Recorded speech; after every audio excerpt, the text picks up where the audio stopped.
Assalamualaikum ayah bunda juga sahabat guru dimanapun berada. Berjumpa kembali dengan Pak Mubarok di program Caper Calistung Praktis. Saya di Jalan SMP 135 nomor 15A Pondok Bambu Jakarta Timur. Ya, ini kantor atau tempat les kami, Rimba, Rumah Bimbingan Baca ABCD.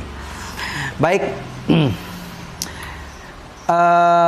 saya ingin menjawab pertanyaan dari banyak peserta pelatihan yang bertanya, apakah anak mulai diperkenalkan huruf kapital terlebih dahulu atau huruf besar terlebih dahulu, ataukah dimulai dari huruf kecil? Mana yang lebih baik? Nah, itu pertanyaan. Saya pikir ini pertanyaan menarik ya, karena banyak yang mengajukan pertanyaan ini. Saya tidak mau mengatakan mana yang lebih baik, tapi saya mau sharing apa yang saya lakukan. Sekian belas tahun membimbing baca tulis dan memberikan pelatihan untuk para guru PAUD TK-RA dari berbagai kota di Indonesia, bahkan banyak juga peserta pelatihan kami yang berasal dari negara tetangga ya. Ayah bunda boleh kok pilih mau huruf kapital dulu atau huruf non kapital. Boleh huruf besar dulu atau boleh huruf kecil dulu. Yang penting konsisten. Artinya kalau mulai dari huruf besar sampai tuntas, sampai mengenal semua huruf besar. Atau kalau huruf kecil ya sampai tuntas, anak mengenal huruf kecil, baru kemudian belajar huruf besarnya. Jadi jangan tidak konsisten. Hari ini diperkenalkan huruf besar, besoknya huruf kecil. Itu. Kemudian juga saya ingin menyampaikan bahwa kalau anak sudah mengenal huruf kecil, sebetulnya mengenal huruf besar tidak susah. Karena banyak huruf yang sama atau mirip-mirip. Ya, huruf N, nah beda sedikit saja. Huruf W, huruf M, U, ya, huruf K, J juga. Ya, hanya bedanya sedikit-sedikit. Jadi sebetulnya kalau sudah mengenal huruf kapital, mengenal huruf yang non kapital atau huruf yang kecil itu cepat, atau sebaliknya juga cepat. Nah, jadi tidak perlulah dikatakan mana yang lebih baik ya. Yang penting adalah kita konsisten sampai anak mengenal seluruh huruf. Ya, kalau besar dulu ya, kapital dulu baru, atau huruf kecil dahulu. Baik, adapun saya ya, kalau ayah bunda menanyakan kepada saya mana yang terlebih dahulu oleh Pak Mubarok diperkenalkan kepada muridnya, maka saya jawab, saya terlebih dahulu memperkenalkan huruf non kapital atau huruf kecil terlebih dahulu. Nah ini ya, huruf kecil ini di buku saya. Huruf kecil terlebih dahulu. Nanti juga. Nah ini. Semuanya huruf non kapital. Nah, tentunya saya punya alasan kenapa saya memilih huruf non kapital atau huruf kecil terlebih dahulu kepada anak-anak untuk diajarkan. Pertama, saya merasa mengajarkan huruf kecil itu lebih mudah. Ya, lebih mudah kepada anak. Meskipun tidak terlalu jauh, tidak terlalu signifikan perbedaannya, tapi saya merasa lebih mudah karena lebih mudah diasosiasikan. Nah, di teknik ayah bunda mungkin yang penasaran dengan teknik asosiasi, di video yang lain saya juga sharing tentang teknik asosiasi untuk membimbing baca tulis, bahkan untuk memperkenalkan angka ya. Misalnya membentuk huruf A, lengkung ke kiri hujan turun. Oh, lengkung ke kiri hujan turun. Huruf I, hujan turun. Titik di atas tuh ada titik, kata-kata titik. Sepertinya sederhana, tapi itu jadi kunci ya buat anak. Gitu. Jadi saya katakan, saya merasa, saya pribadi, terserah ayah bunda mungkin punya pendapat beda, huruf kecil itu lebih mudah. Itu yang pertama. Yang kedua, dengan belajar huruf kecil, anak akan lebih cepat bisa membaca buku. Gitu. gitu. Kenapa? Karena di buku tulisan kebanyakan adalah huruf kecil dulu. Apalagi kalau buku-buku TK ya, PAUD RA, itu ada buku tematik, berbicara tentang tema, itu tulisannya kan huruf-huruf kecil dulu. Ada juga yang berpendapat bahwa saya memilih huruf besar karena huruf besar itu lebih banyak terpampang. Nah, misalnya di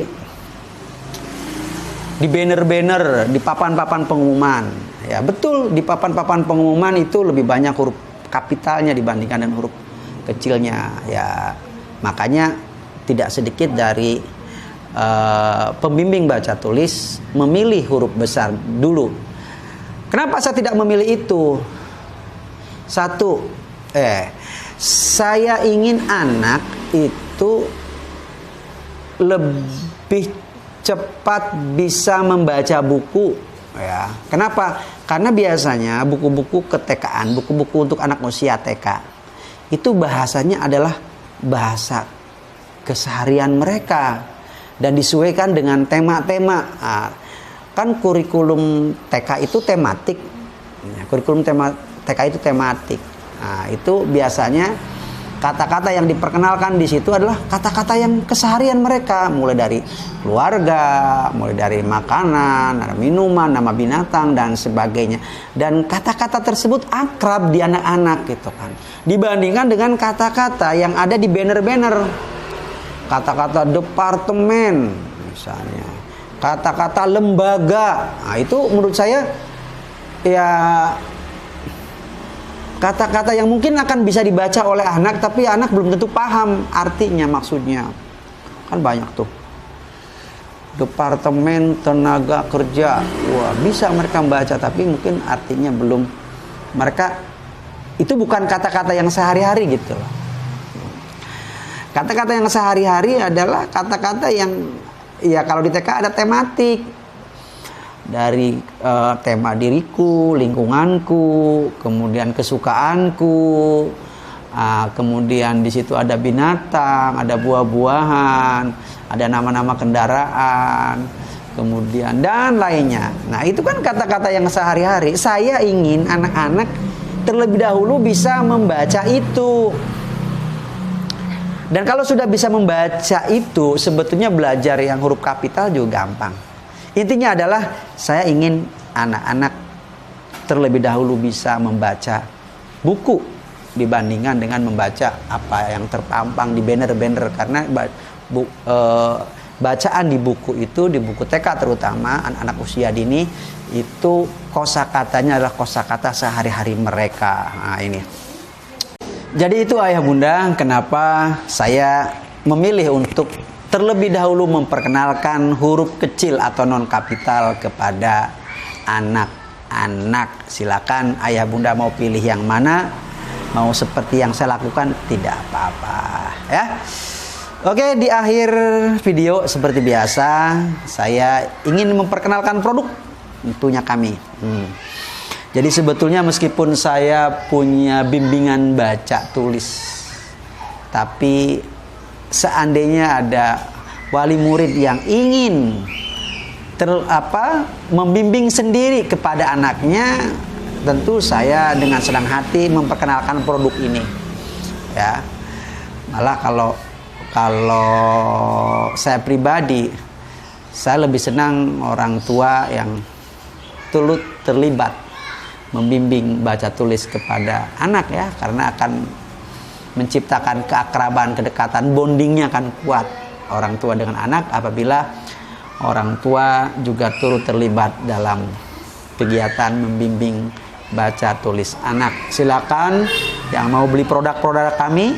Nah, nanti setelah membeli produk ini juga kami bisa share ke bunda ya cara mengajarkannya. Jadi ketika menggunakan membeli produk ini, saya akan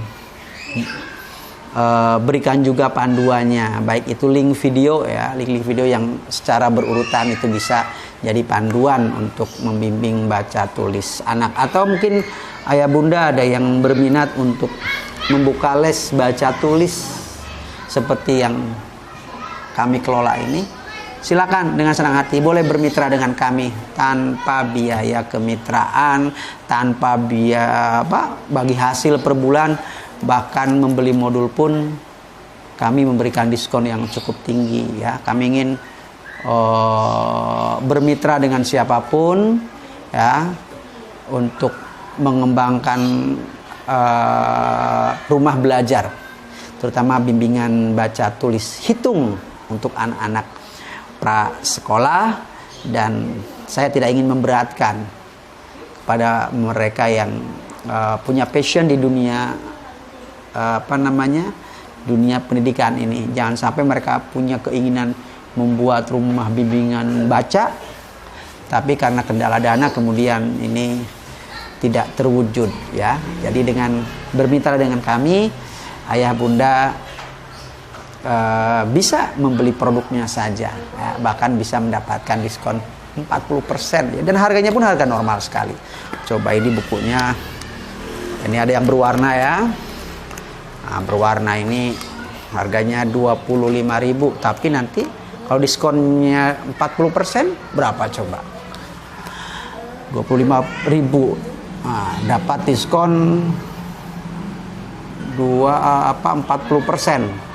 Berarti 8.000 ditambah 2.000. Diskonnya saja sudah sekitar 10.000 ya. Iya, sekitar 10.000 itu diskonnya saja ya. Jadi harganya nanti cuma 15.000. Tuh, berwarna ya. Baik, itu saja mungkin sharing kita hari ini. Insya Allah kita lanjut di video berikutnya lain waktu.